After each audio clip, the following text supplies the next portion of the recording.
Hey everyone, and welcome to this week's Think Like a Hacker podcast. We've got a really great episode for you today with myself and my co-host Kathy Zant. We're going to cover the news first. We have some really fun stories there. There's a new WordPress security release that's come out. We've got stories about ransomware hitting some major organizations, some more data dumps online from hackers, a new service from Firefox that's going to be attracting the interest of hackers, and then we've got a spectacular interview with Cory Miller. Today, Cory is the founder of iThemes, which of course he sold to Liquid Web, and he chatted with me a few weeks ago about entrepreneurship, how he built his business, some of the challenges of being an entrepreneur, and so on. And I think you're really going to enjoy the conversation. Get ready for an amazing episode.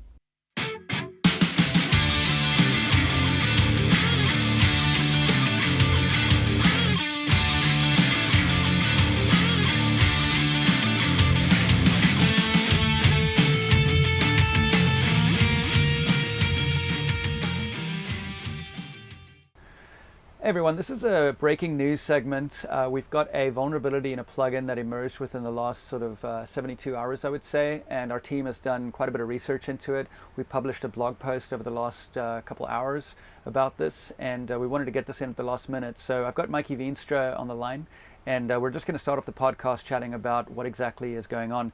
So Mikey, you're in Phoenix right now, right? Sure am. Okay, great.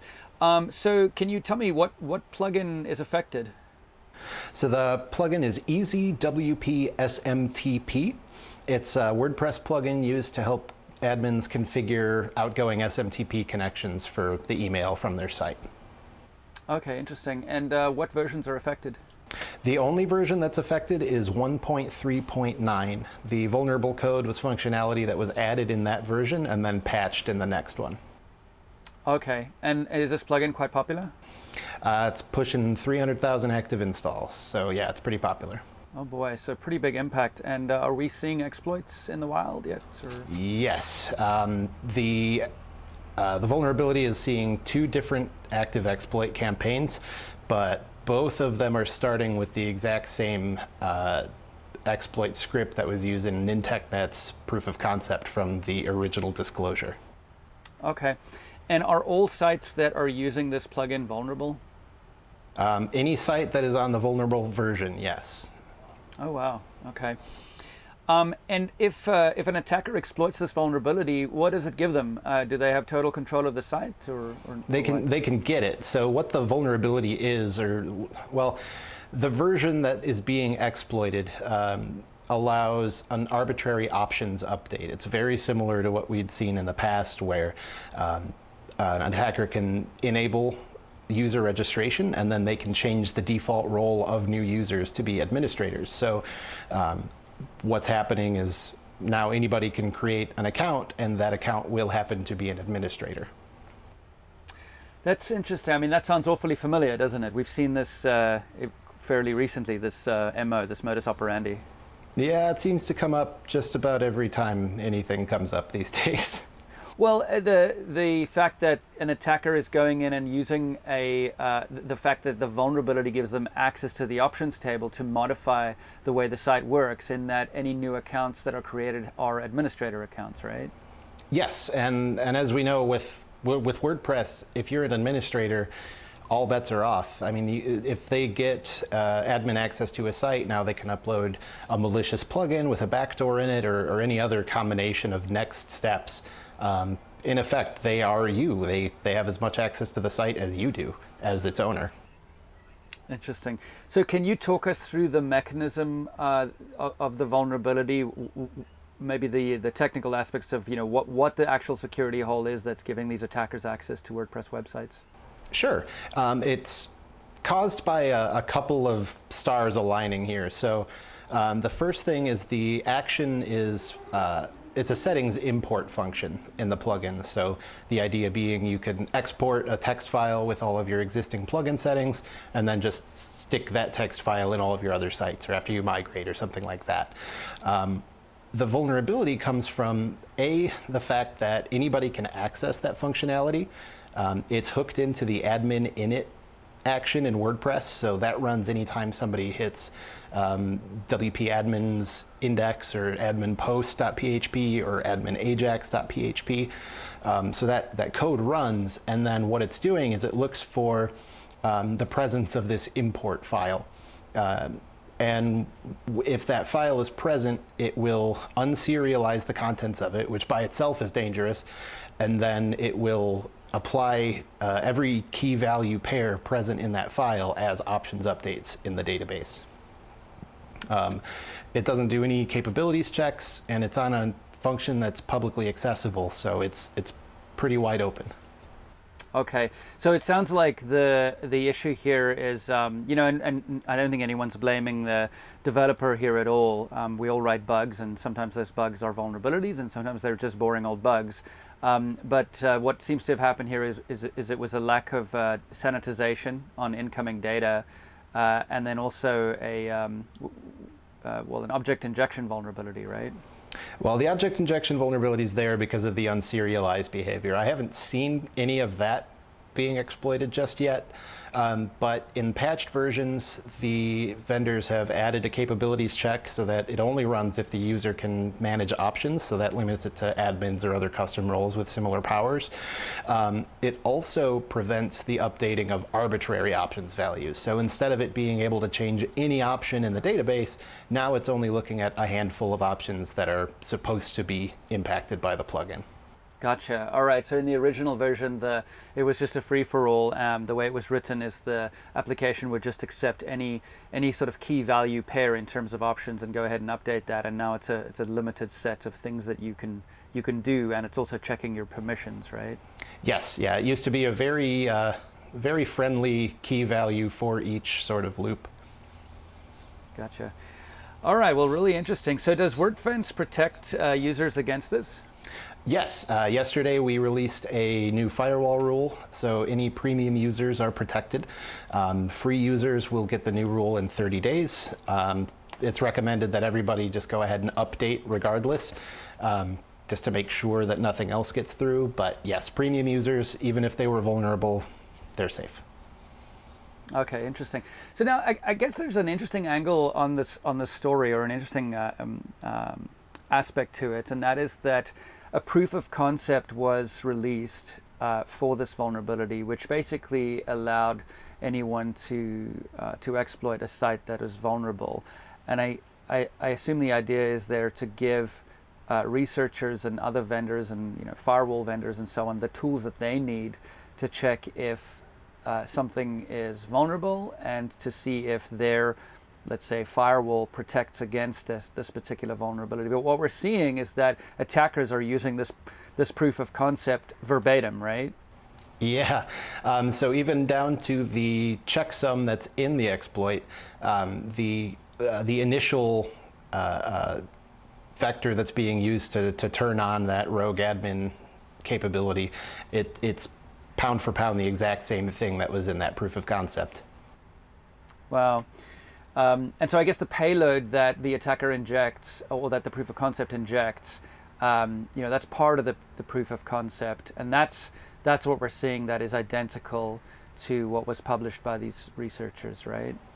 Yes, yeah, there are some next steps that were a little bit more bespoke, so to speak, but that initial attack was literally taken straight from that proof of concept. Okay. And I think when we chatted earlier, you said you were seeing two attack variants, two different kinds of attacks? Yep, yeah, so in the first one, all of the attacks are coming from the same IP address. It's going at a considerably higher rate than the other campaign, but the only automated step seems to be that process of enabling admin registration and then creating a new admin user. We don't have much in the way of data as far as what happens next. If anything comes in with our site cleaning team, I'll be on top of that right away to do some forensics there. But the other is, so after they've got this rogue admin created, they're then using the same exploit to change the site URL and home. It used to just be the site URL, but in the last couple of hours, they've been adding home addresses as well, which causes redirects when users try to visit the site, and it can cause a lot of information leakage if a number of JavaScript or CSS files attempt to load through that site. Okay, interesting.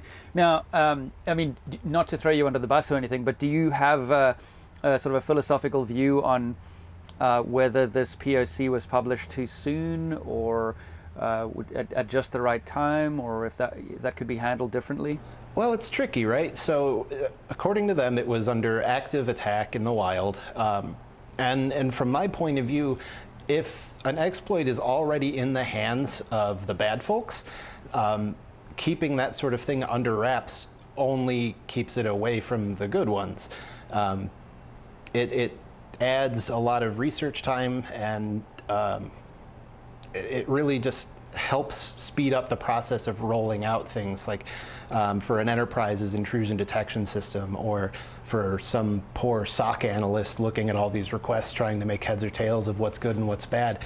Having access to that can expedite the process of mitigating it from a good perspective. And yes, in this case, we're seeing where the bad actors are taking it straight from that script, but they were going to have done that anyway. They were going to find some way to exploit it.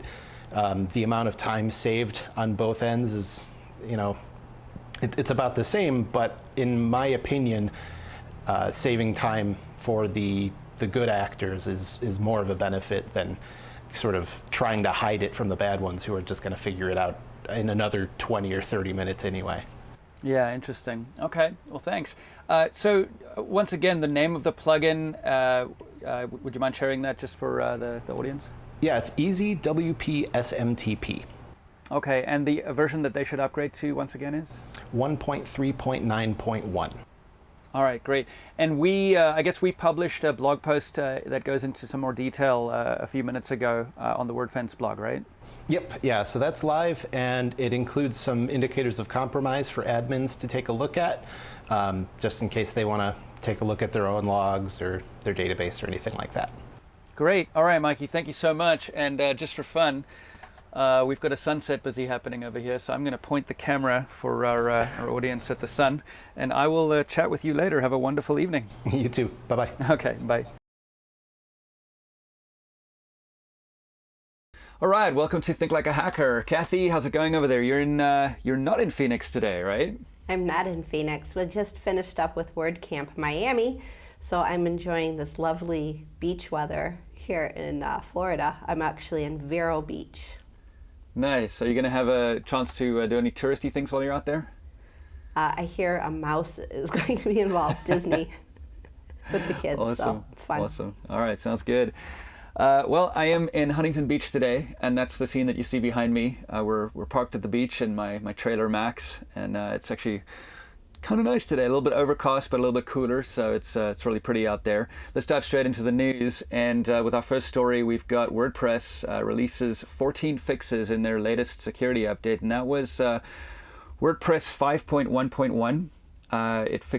It has 14 fixes and enhancements, and it's also designed to help hosts prepare users for the minimum PHP version bump, which will appear in WordPress 5.2. And that minimum PHP version requirement will change so that you're now required to have PHP 5.6.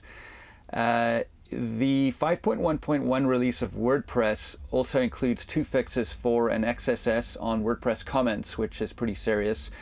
So that means that there was a way for a hacker to post a malicious comment that would then display code to a site visitor that would do bad things with the permissions of that site visitor. So for example, they might be able to post JavaScript code which would then be executed by site visitors, and that could steal authentication credentials or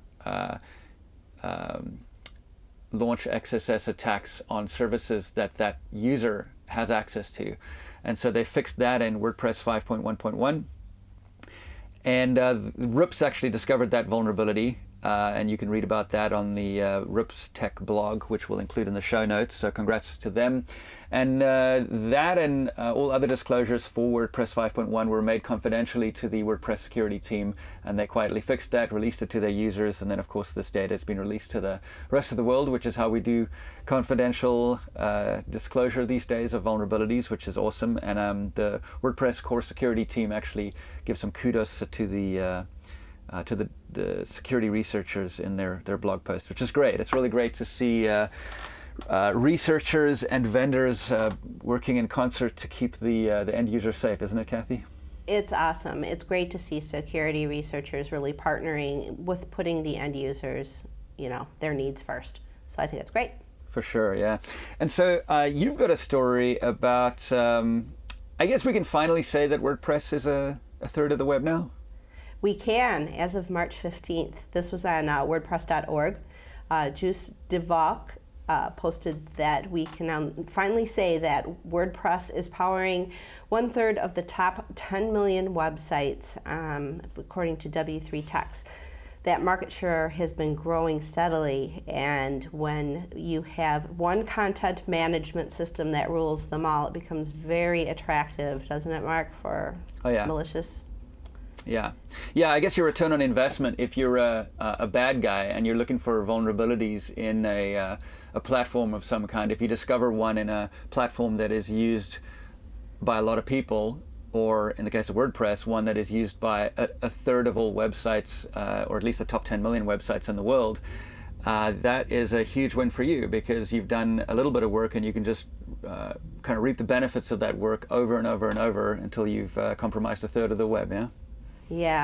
Yeah. So it just means that, there's a reason why WordPress is the #1 content management system out there. And it just means you have to protect what you're building your business on. But it's a fantastic content management system, and there's definite reasons to use it. It's just now you just have to pay more attention to security. Yeah, definitely. And I guess the good news is, because it's so big, you've got a lot of companies like us out there that are working to secure the platform. And case in point would be Ripstech, that discovered this XSS vulnerability in Core, and they reported that to the team, and that got fixed confidentially. So we kind of reap the benefits of being that's a plus side of being a very big platform, right? Definitely. And also the community that's behind WordPress. Think about all of the security alerts that we've seen just coming from forums on WordPress.org when people notice that something's just not right with their site, or they discover something that's happened that they weren't expecting, and security researchers jump on those types of things and look at it deeper. And without the community watching all of that, I think it just definitely underscores the fact that WordPress has a great support system behind it, making sure that it stays safe. For sure. So you spotted this story, the Hacker Noon and Medium spat. What's going on there? Oh my gosh. Yeah, this is really interesting. So I was watching this. I've looked at Hacker Noon over the years at certain articles there. So Hacker Noon is a news publication, I guess, that's built on the Medium.com publishing system. So Hacker Noon basically is a publication where if you have an article, a tech article, you could submit it to Hacker Noon, and it gets kind of added to this collection on Medium. Well, Medium decided to change their revenue model, and it basically kind of became like a paywall. It was an interesting kind of paywall in that Medium members could pay like $5 monthly or $50 a year. That money goes into a pool, and then that pool is actually shared with the writers. But because of that, there was this paywall, so not everybody could read what Hacker Noon was collecting. And so they decided that they wanted to move their business off of Medium, which kind of makes sense.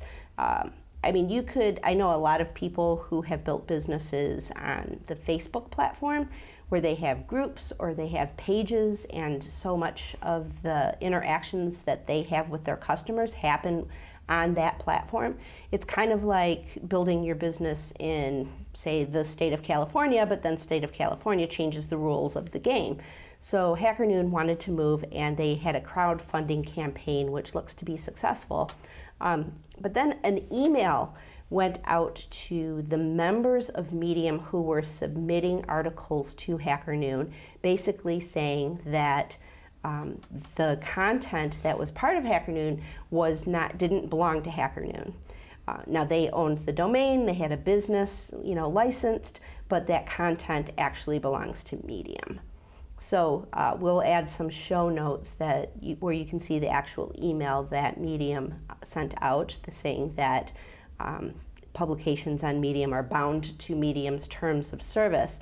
I find this really interesting because Medium was started by Ev Williams, who also started Twitter and Blogger back in the day. And there was an interesting case that happened quite a few years ago with Twitter, where they had a very open API, and developers could basically take the content that was being generated on Twitter, and they could write programs using that API, leveraging the API, and building basically tools that ran off of Twitter.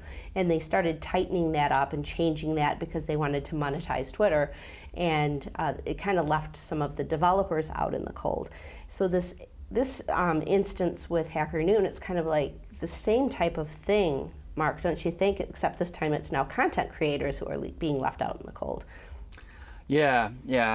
So there's a really long and storied history when it comes to what I'm going to call the platform play, and I think there's actually a book by two guys who were from two Microsoft guys, and it was, I think, John Zagula and Rich Tong, it might have been, but it's called The Marketing Playbook, and those guys were in the marketing team at Microsoft, and then I think they left and they wrote a book where they talk about different marketing techniques, and one of them is the platform play. And it's kind of funny when you read the book, and I mean, I read it back in 2005, but it describes Microsoft's strategy with their platform to a T. And what they did back in the 90s was they had the Microsoft Windows as a platform, and they got into a browser war with Netscape, and they had Internet Explorer,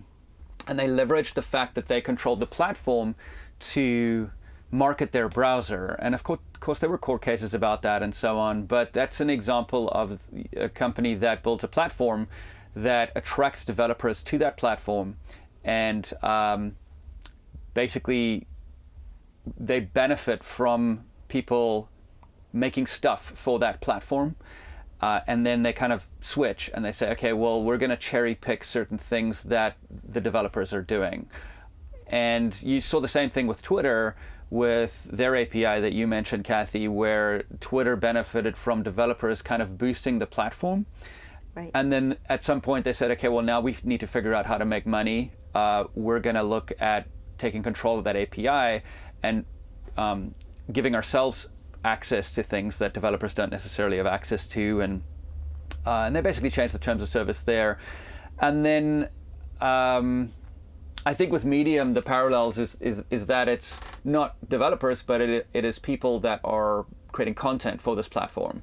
And that is essential for the platform to exist. It is the reason the platform would be successful, is people say, okay, I'm going to invest myself in this platform, whether you're a developer writing for an API, or whether you're a content creator creating content for Medium, or for YouTube for that matter. And I'm going to risk putting my stuff on that platform, invest in marketing my stuff, which of course markets the platform as well. And then with Medium, it's interesting because you're seeing this shift again. And as you mentioned, Ev is, what is he, Kathy? Is he the CEO, the founder of Medium? Yeah, he's the CEO. I think it's called Obvious Corporation is the name of the company that basically runs Medium. The thing that I always loved about Medium was the user interface. It was really, really sleek. There was no, the tiny MC, the little tiny MC that we've grown to love and appreciate in WordPress.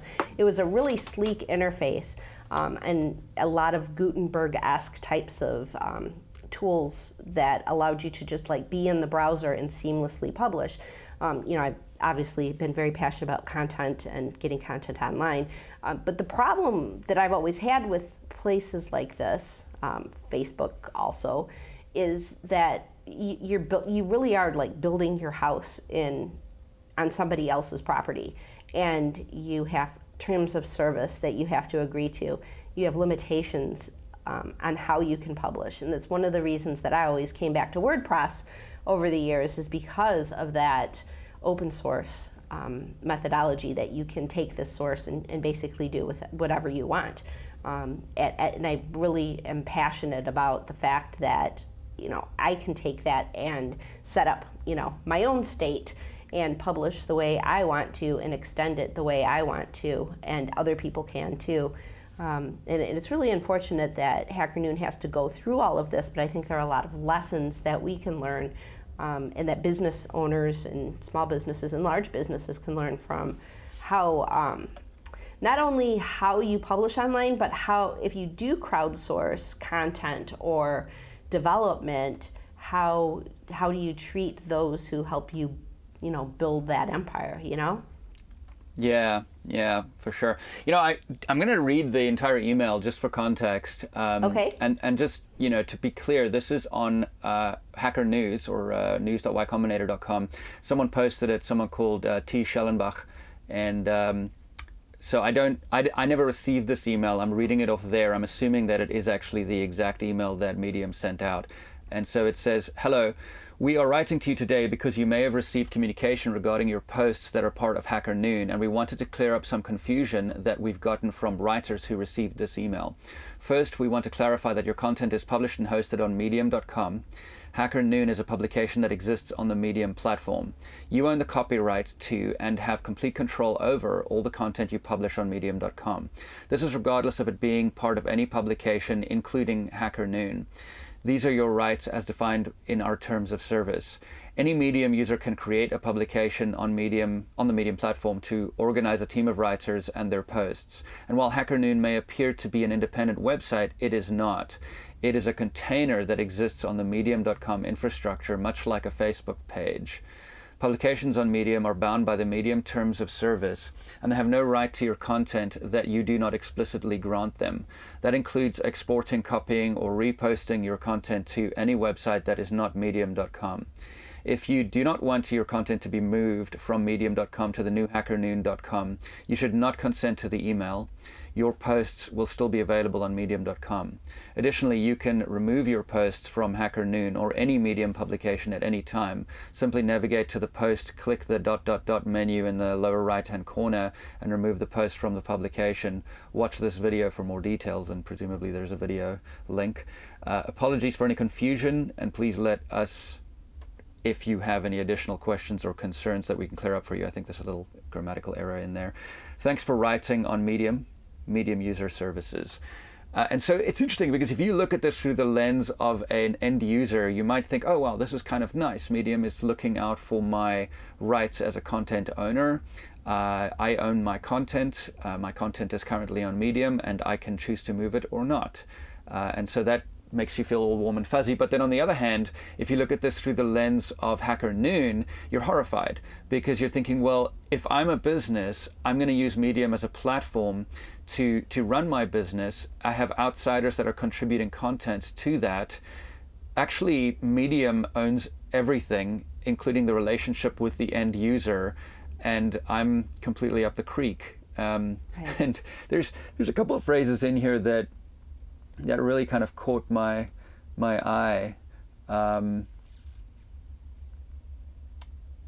Publications on Medium are bound by the Medium terms of service.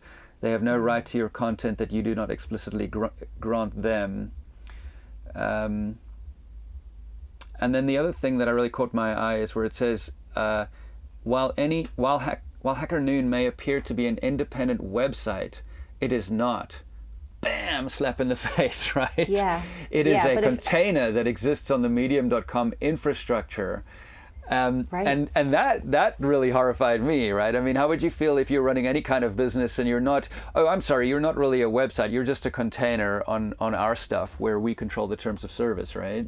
Right. I mean, could you imagine somebody who built a website in any content management system, hosted it on, I'm just going to pick on GoDaddy because I have friends at GoDaddy and I know that I love them. But you're hosting on GoDaddy, and GoDaddy says your site is on, you registered your domain through us. Your website is hosted on our servers. Your database is on our servers, and we get to decide what happens with it. I mean, just the thought of that sounds just absolutely horrifying. Yeah. Agreed.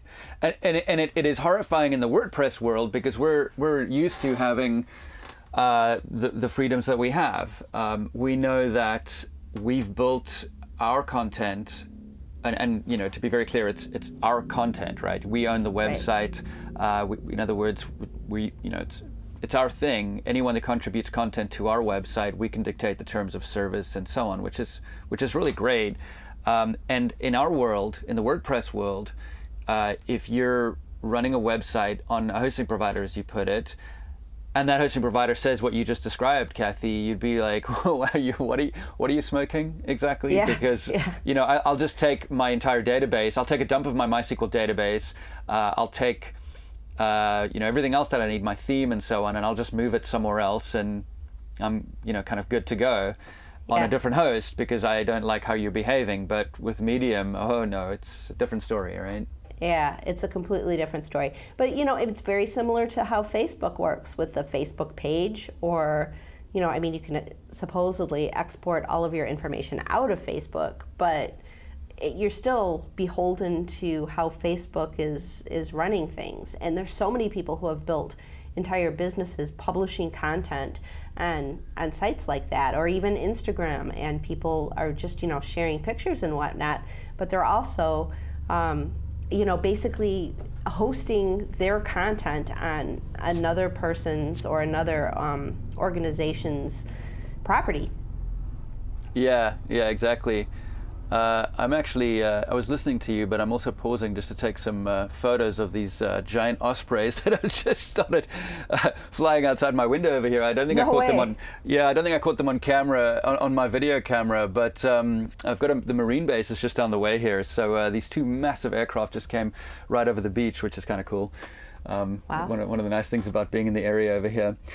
So yeah, we certainly do enjoy our WordPress freedoms. Yes. And you know, when you and I were chatting about this before the show, just kind of preparing, I guess we said, okay, well, what happens if, you know, Automatic kind of goes off the reservation and decides to make WordPress fully commercial or something like that, you know? Well, in that case, we just fork the platform. Yeah. And you know, run with that. And I guess at that point, if the powers that be who are in control of WordPress have done something super crazy, then you'd have a lot of people who are really motivated to fix that. And so you'd by default have this large group of people who would then support the forked version of WordPress. And so even if for some reason the leaders of the platform itself go crazy, you know that things are going to be okay, because sure, it's going to take some extra work. You know, we're going to have to fork the platform and turn it into something else, and create new, you know, assign new leadership and so on. But we know that that even in that worst case scenario, there is a plan, right? Yeah, definitely. I could not envision, you know, listening to Matt Mullenweg speak as many times as I've heard him about the mission of the WordPress project. I could never imagine anything like that happening. But then, you know, I look at these other, you know, businesses that don't have, and their leadership doesn't have that same mission. And I guess you just have to pay attention to who's steering the boat when you're choosing a platform. Yeah, for sure. Yeah, an interesting bit of history. It was, I think Ben and Mina Trott started Movable Type back in the late 90s, maybe early 2000s. Probably late 90s, I think. It was written in Perl, and it was super popular, and I used to use it for a blog with Kerry. We had a travel blog on Movable Type, and it worked great, and it was open source. And then they got VC funding, and I think that perhaps, I'm speculating here, but with pressure from the VCs, they might have changed the business model, and they went to a sort of a commercial license of some sort, and there was a huge revolt from the open source community, or from the user community, saying, well, hey, you can't do this, and WordPress was up and coming, everyone fled to WordPress, and the rest is history. And so, yeah, I think that Matt knows that history with Movable Type, as does everyone else who's been paying attention. And so if WordPress ever chose a course that enough people disagree with, we know that the platform is still going to be around, because it would just get forked. And so it's so wonderful, you know, because with WordPress you have all of those freedoms. You can control your platform totally. You can control your terms of service, and you know that the platform's going to be around for the foreseeable future, which goes back to the growth update, which we mentioned earlier in the podcast, right? That's why it is now 33.4% of the web. 33.4, yeah. Yeah, so all good stuff. Do you know what my favorite memory of movable type was? What's that? Like the 10 minutes it took to like FTP it up to your server and dial up back in the day. Yeah. So we're showing our age. Yeah, well, when we were using it as a blogging platform, Kerry and I had just left London, and we were traveling through Africa, and we were on some really, really low bandwidth connections. I mean, one time we were staying at this the Usambara Sisterhood in the Usambara Mountains. It was like this little sort of monastery type place, and they had ridiculously slow Wi-Fi. And so I set up this thing where I could remotely post to movable type via email, which generally was fairly reliable. But you don't always have enough bandwidth to actually load up the user interface and be able to do your editing thing or your posting thing. And so, I customized it that way. And I think, yeah, I mean, it's sad that movable type went away. But with WordPress, you've got the same thing, right? I mean, that's why we've got something like 60,000 plugins, is because people are writing those kinds of tools for themselves for WordPress and then open sourcing them under the GPL. Yeah, which it's really, it's just brilliant the way the system was designed and how fast you could just get started publishing. Definitely. All right.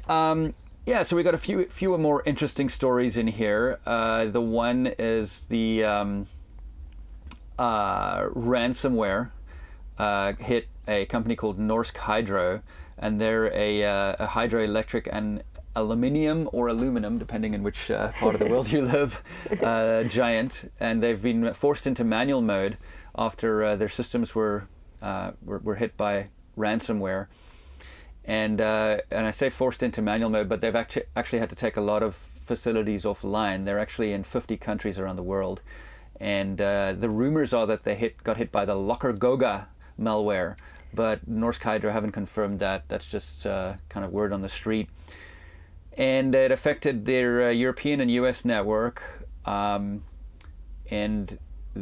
they've... I guess the reason we included this in the podcast, and the reason I wanted to include this in the podcast, is because I've worked in a previous life on industrial facilities. So I worked for De Beers Mining for a couple of years as a contractor on various facilities, and I also worked for Coca-Cola in the UK and in a few other companies. And then some, and the examples that I'll give you now, they're not necessarily De Beers or Coca-Cola or any company in particular, but this is stuff that I've seen, so I'm not naming names. But what I would often see is a pattern where there's this machine on a factory floor sitting in the corner, and it just works, in quotes, and no one's been maintaining it since it was installed, and it's like 5, 6, 7 years old.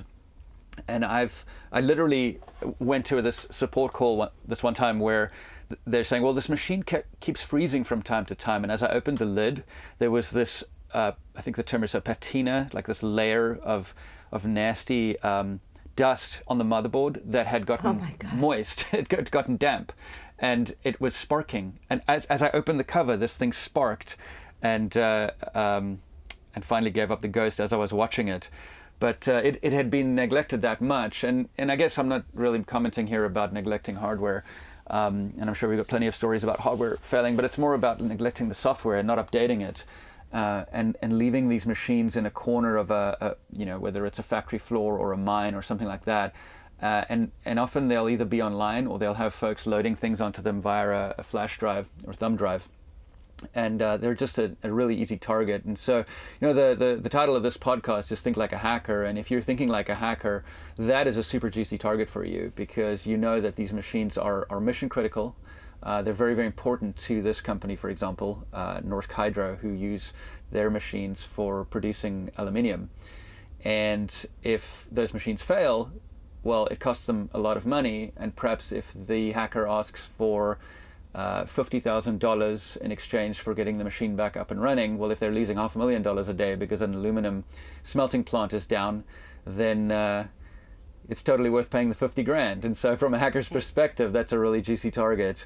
And so we wanted to include this story here just to kind of like remind folks that you want to, think like your adversary and look at what the most juicy targets are. And this is a great example of one of those, wouldn't you say, Kathy? Oh, totally. And it's the juicy target can often be the thing that you're taking for granted, right? That thing that's just been sitting there running for forever, and you just take it for granted that it's just always going to be there and it's always going to run. And everything needs maintenance. Your website needs maintenance. Computers need maintenance. Just like, cars and houses, everything. If you have something, you got to take care of it and keep it updated. And if it can't be updated, it needs to be replaced. And in the tech world, there is a near constant security vulnerabilities being discovered, and you discover them and patch them first before a nefarious being out there decides to exploit it, like what happened here. Yeah, exactly. Speaking of cars, I think that a couple years from now, you're going to have this scene where people are standing around the barbecue and drinking beers, and someone's going to say, my car got hit by ransomware or by malware, and Totally. someone's going to say, well, did you keep the firmware updated? And they're going to say no. And everyone's going to shake their head and just say, well, no one's going to say it, but they're all going to be thinking, serves you right. Don't they have it at DEF CON? They have car hacking, don't they? Oh yeah. There's they had like a car and a motorcycle, and then they had a dashboard from another vehicle at the last DEF CON. And I don't know much about auto hacking, but I understand that it has much to do with the CAN bus and getting into the CAN bus and using it to control various systems on the vehicle and so on. And like I said, I don't know much about the subject, but it sure looks like fun. And I think the idea of hacking into a car that's very physical system and kind of mission critical in terms of it performing as expected when you're on the highway doing 70 miles an hour, it's a pretty exciting field of research. Yeah, definitely. Yeah, and then we've got this send.firefox.com. So Kathy and I have a prediction about this, which is why we do. Yeah. Well, first of all, I think I love encrypted file sharing. I think it's great. I love the fact that this project exists, but it also, any tool can be used for both good and for not so good, right? Right. So I think this is a great way to share files, encrypted files with people, but I do think it's going to be used in a nefarious way. Don't you think, Mark? Yeah, so what this is it's send.firefox.com, and you can upload a file to this service. I did a little test right before the podcast, so I would know what I'm talking about. Yay for research. And you just simply upload a file anonymously. You can up to 1 gig anonymously, and then you have to register after that. And of course, 1 gig's a lot of data, especially if it's compressed. And you can make it available for either a certain number of downloads, up to 100, or for a certain amount of time, up to 7 days. You can password protect it. And so this is a super easy way to distribute any kind of data up to 1 gigabyte totally anonymously. If you're using the Tor browser, you've got an additional layer of security. And again, thinking like a hacker, which is the title of the podcast. I really like this idea because it's a way for me to distribute lists of passwords and breach data and so on to my friends. Phishing kits. There you go. And just did a bunch of research on those today, and I was amazed at how many are out there, and for all sorts of different banks and email services, and they're all being shared and used and end up on hacked sites that we end up having to clean, right? Yeah, and so, I think, to be clear, Kathy and I are probably very much in sync on this, where I don't feel the need to, I'm not trying to reduce people's ability to share data, right? I mean, that's, right. As the saying goes, data wants to be free. And so, either companies or organizations like Mozilla are going to make services like this available, or people are going to find other ways to do it. This is just an observation on what we think this is going to be used for, right, Kathy? Yeah. I think it's going to be probably a lot of people are going to enjoy it for legitimate purposes. I think I might certainly find this very easy to, perhaps an easy way to send you a file very quickly, although we do pretty well with the service that we use in-house. Yeah, definitely. But yeah, we'll see how it goes. But I suspect that the FBI and various other authorities will be keeping an eye on this, because it certainly feels like something that's going to be used by bad guys for bad things. And a good comparison would be Pastebin, which is a place where you can just anonymously post textual data, and Pastebin's been used for just massive amounts of data sharing by the malicious hacking community. And so this is probably going to end up in the same place, but it is also kind of useful. So definitely check it out, send.firefox.com. And then finally, before we get to our interview, we've got a little story here where an attacker put 26.42 million user records online for sale. This particular hacker, he or she or they, are asking 1.2 bitcoins for this, which is $4,900 roughly at the time of filming. And the reason we included this is because it's 6 companies that are affected, and those companies, and by the way, this is from Catalin Kimpanu, writing for ZDNet, who's one of our favorite writers here at Wordfence. He's got a really great article on this, and so this is where we got the story from. That was published a few days ago, and the 6 companies affected are Game Salad, which is a dev platform, Brazilian bookstore Estante Virtual, online task manager and scheduling apps Cubic and Lifebear, Indonesia e-commerce giant Bukalapak, and Indonesian student career site Youth Manual. And I think that, this isn't gonna help you directly in terms of protecting your WordPress site, but it helps you just kind of for a moment put yourself in one of those companies' positions, and imagine that it's Monday morning and you're reading this on ZDNet and your company is one of those companies that was affected, where data was breached from them. And I think as WordPress site owners, we have a website that contains user data and PII and so on, and in some cases tens or hundreds of thousands of records or even millions. And if one of our sites is breached, then we end up in ZDNet being written about. And so it's just worth kind of thinking about what the consequences to your brand and your organization would be if you're involved in a breach like this, and then kind of working it back and saying, well, how can I do better to avoid that from happening, right, Kathy?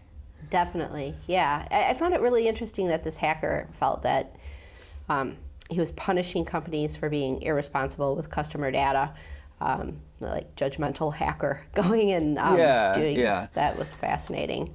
Yeah, I mean, it's just total hypocrisy, right? Because it's like, the hacker said, and this is again a quote from Catalin's great article, "I got upset because I feel no one is learning," the hacker told ZDNet. "I just felt upset at this particular moment because seeing this lack of security in 2019 is making me angry." That sounds like someone who's just committed a really bad crime and is then kind of justifying it to themselves. Yeah. Sounds like a security researcher that I kind of have heard about, that is extraordinarily judgmental and wants to teach the entire world a lesson. Rather than, there's responsible ways of dealing with companies that need to learn their lessons in terms of disclosing these types of vulnerabilities.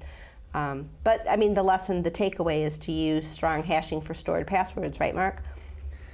Well, yeah, that's what this guy is asking for. He's saying you should be using bcrypt to hash your passwords, which would make it more difficult to crack. But even in that case, they're still you're still going to get a few passwords, and you've also still got the other data about all the user accounts that is worth something, email addresses, other PII, that kind of thing, and that's probably sellable. And this chap selling the data completely blows away any sort of moral high ground that he's taking over here. Exactly. And the reality is that this is a crime that this individual has committed. And if they're caught, they're going to go to jail for doing that, because stealing user data and selling it online by breaking into computer systems is, illegal? Could it be? Just a little bit. Just a little bit. So, good luck with that, bud. Power to you. And I think that's about it for the news, Kathy? Yeah, good to chat with you. As always, very good to chat with you. All right, and so we've got our interview today with Cory Miller. I chatted with Cory in his hometown of Oklahoma City. This was a few weeks ago. Cory had recently left Liquid Web. Cory's actually the founder of iThemes, and he founded that many, many, many years ago. I think it was probably more than 10 years ago, Kathy. Does that sound about right? Yeah, I think so. Yeah, and then he built that into a very well-known business where they had multiple products, and one of their products is actually a security product. They bought Better WP Security, which was Chris Wiegman's product. Chris joined iThemes, and that kind of formed part of their suite of products, along with doing backups and a few other services that they provided. Cory is a really, really great guy. It was funny because when I met him at WordCamp San Francisco many years ago, I think it was probably 2013-ish, maybe 2014, I was very standoffish because Wordfence was just sort of on the rise back then, and I didn't know who this Cory Miller was, and I actually met him and Tony Perez, who's the founder of Securi, which was bought by GoDaddy a little while ago. I met both of them at the same time, so I was kind of like hanging out with them, but very standoffish, and they were, a little older school than I was in the WordPress ecosystem, and it was great to meet them then, and I immediately took a liking to Cory and Tony as well, I actually really like.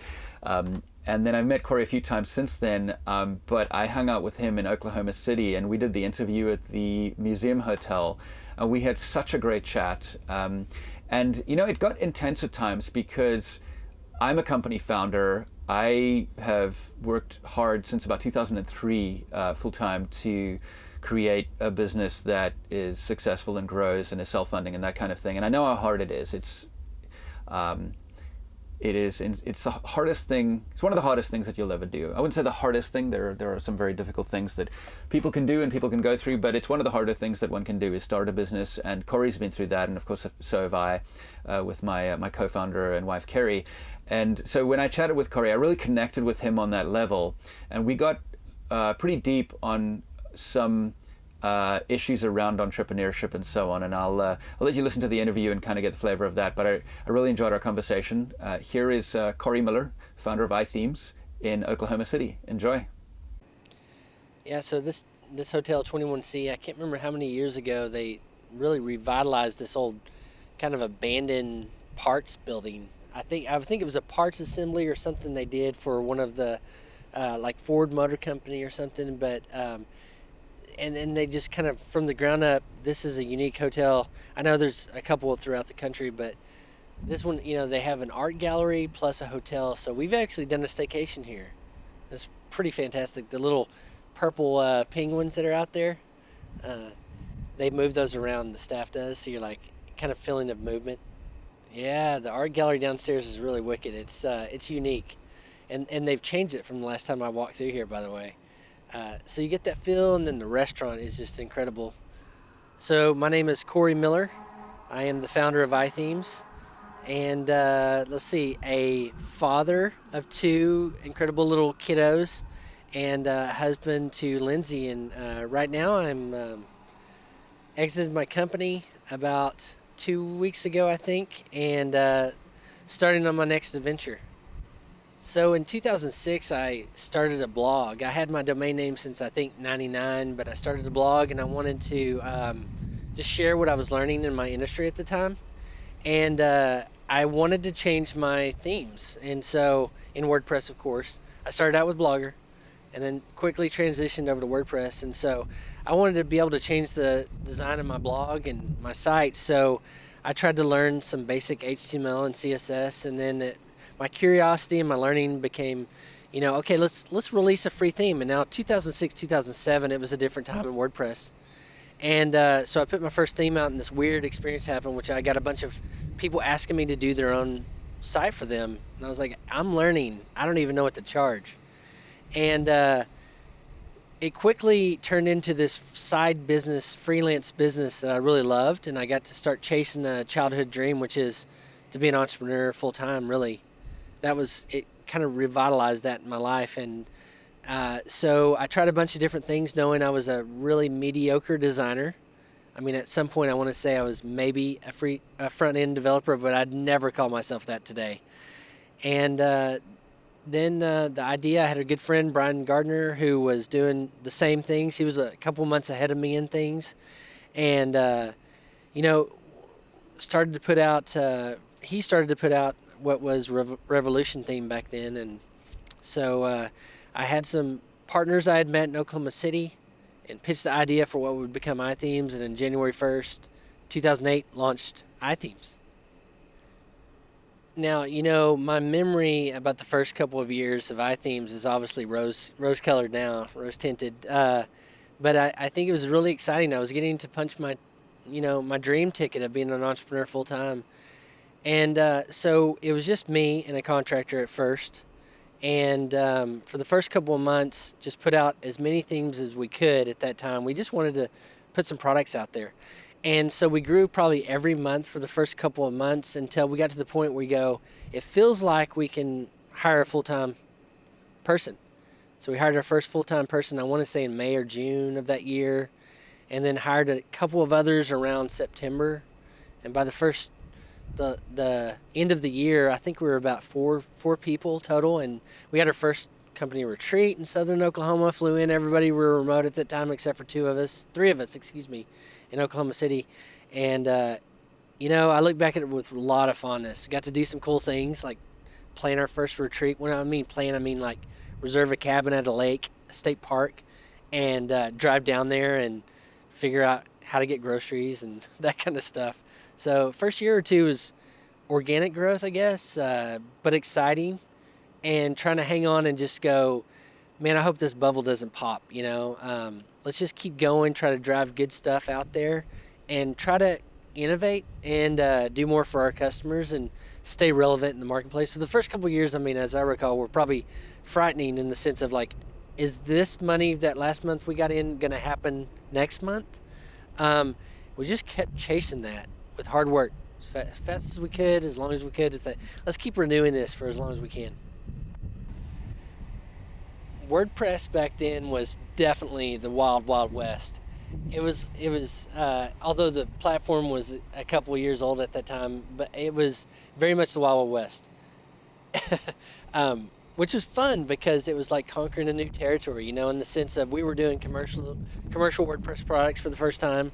A lot of the long-time WordPress commercial people had started the same year as us, and but it was just this unique time of like people were hungry for good things in WordPress. WordPress core was awesome, right? It was getting better and better, but you could sense there was a big need for what we were doing and others were doing, obviously. And so it was a fun time, but it was definitely the Wild Wild West.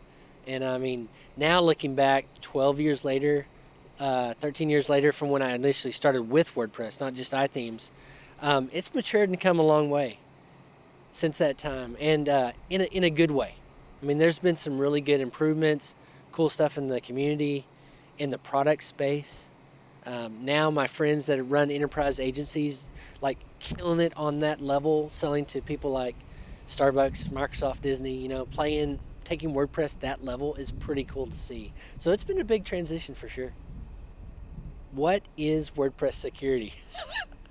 No, WordPress security has definitely evolved from the very beginning.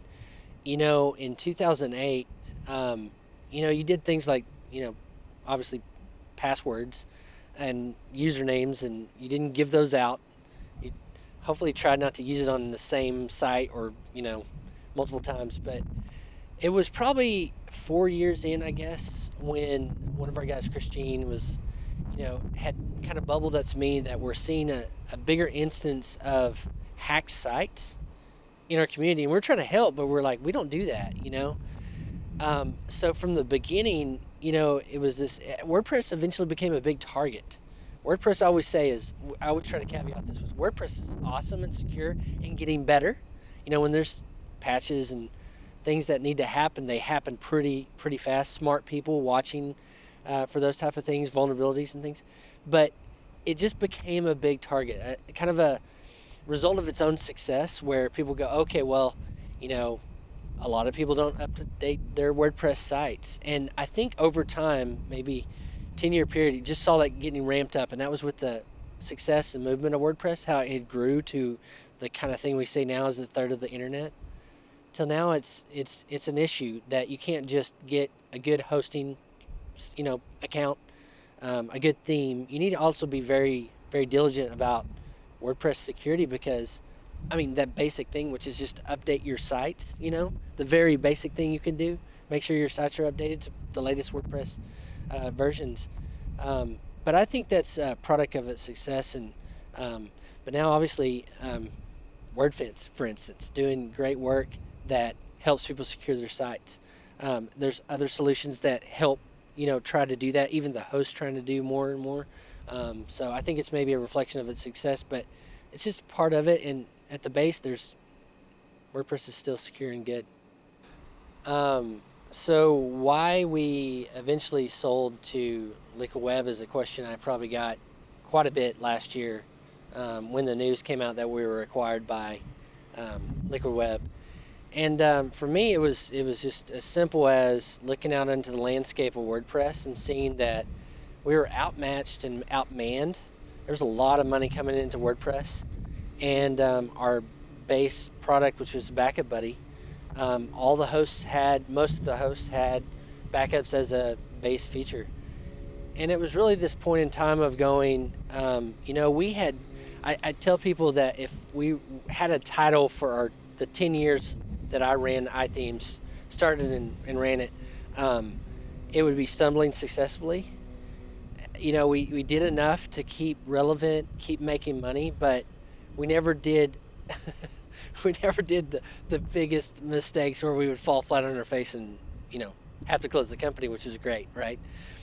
But it became a time where I just go look out into the horizon and go, I believe in us, but do we have enough of the critical ingredients to keep doing this for another 5-10 years? And, in technology, it's hard to predict, I think, 2 to 3 years. And so we found the right partner in Liquid Web that values aligned, that we had, most importantly, when we talk about the process, for my thought process about exiting and all that, or being acquired, it essentially was, does the team have a future, and do the products have a future? And then of course, the customers, right? And we checked those boxes and thought it was the right time to do that. So the thing that, when people ask me why we sold, the thing that I probably should say more is, I never wanted to sell. I mean, ultimately, I never wanted to be in the position that I thought we were in. I never wanted to sell. I mean, I wanted to keep renewing the best gig I ever had in my life.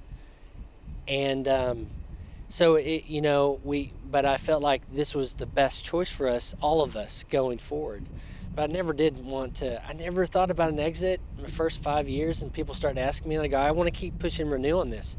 I work with the best people, have a great life, and I never wanted to exit that dream, So I think I'm probably still coming out of that shock a little bit of going, I think it's that pill, honestly, I'm probably still swallowing it a little bit of going, I didn't want to.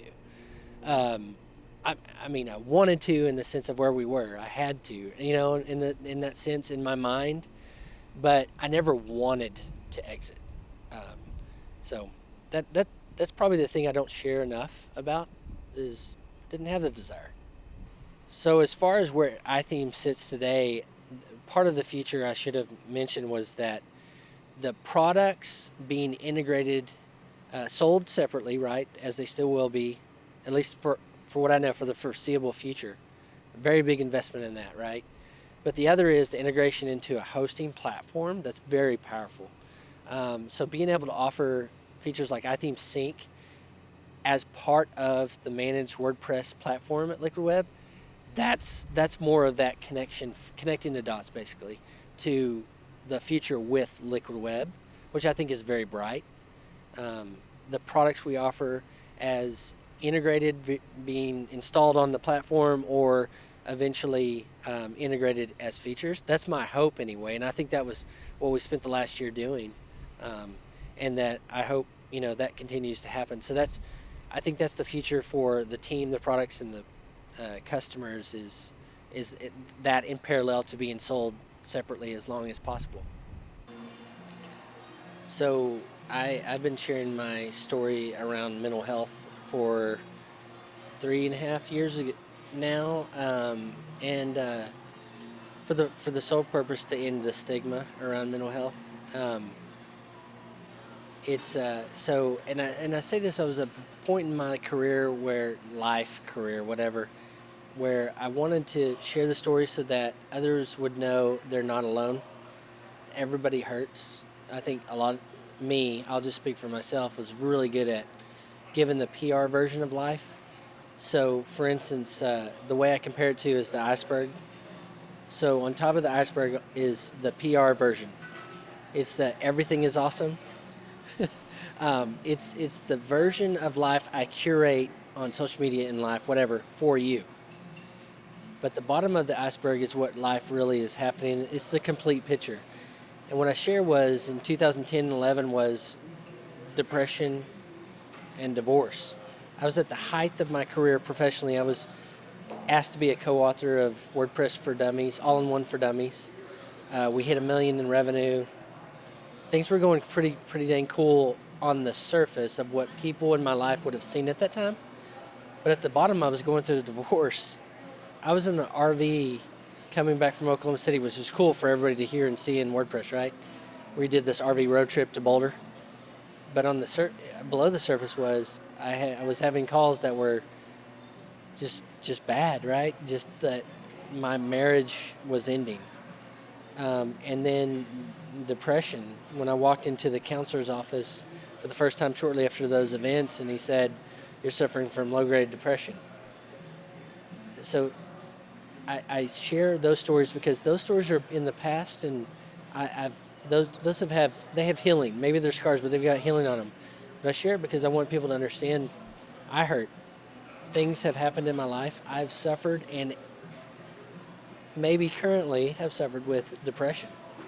That my life curated on social media or even to certain audiences is a curated version of my life, but that things happen below the surface of my iceberg. Now I'm always trying to work on the underneath surface stuff that I don't need to. I'm not doing this just to share my dirty laundry or anything. I'm doing it because I want people to know that to give people permission to seek support and help for the things deep under the surface. I'm not saying you should proclaim it everywhere, but that under the surface, we all have these things we wrestle with, and particularly with entrepreneurs. It's a tough job. It's a very lonely job. And so my message is, you're not alone. Everybody hurts, and it's okay to seek support and help. So, everybody has been asking the question, what's next for me? And I don't mind answering it. I just don't think everybody likes the answer, which is, I don't know. And I started saying, I don't know yet. I don't know yet what the next chapter holds for me. There's a lot of people, though, that actually really, really believe in me, even when I don't always believe in myself, of course. I feel optimistic. I want to get lucky again. I want to get magic in a bottle. I want to serve people. I want to create a business. It would be nice to have a cool team. I really love. It's only been a couple weeks, but I miss my team. That was what made it really special. So what's next is try to go back to my. I'm trying to chase a couple of themes that interest me, and then see what comes next. So much of my life has been a surprise. I think having kids when I was 35, 36 years old was a surprise. Having kids at all was a surprise. Building a business that had what we did happen was kind of a surprise. So I think in this next chapter, it's wanting to be surprised again, pleasantly surprised, with a little bit more knowledge maybe, hopefully wisdom. A lot of naive ideologies I'm sure still are there, but I'm excited about the future. So I'd like to thank Cory for chatting with me at Oklahoma City. I really enjoyed our conversation, and it was really great to connect with him.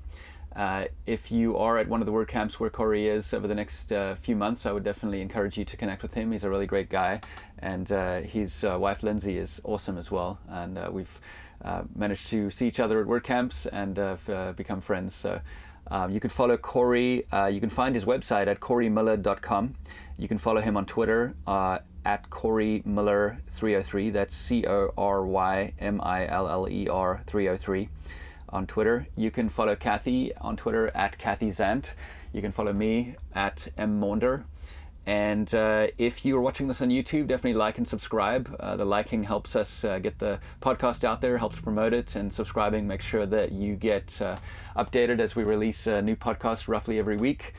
And this podcast is now available on all major podcasting platforms, including Apple, Google, and many more. So just check out your favorite podcasting app or platform, and you'll find us there under Wordfence Think Like a Hacker. Thanks very much for watching, and have a wonderful rest of your day and rest of your week. Bye, everyone.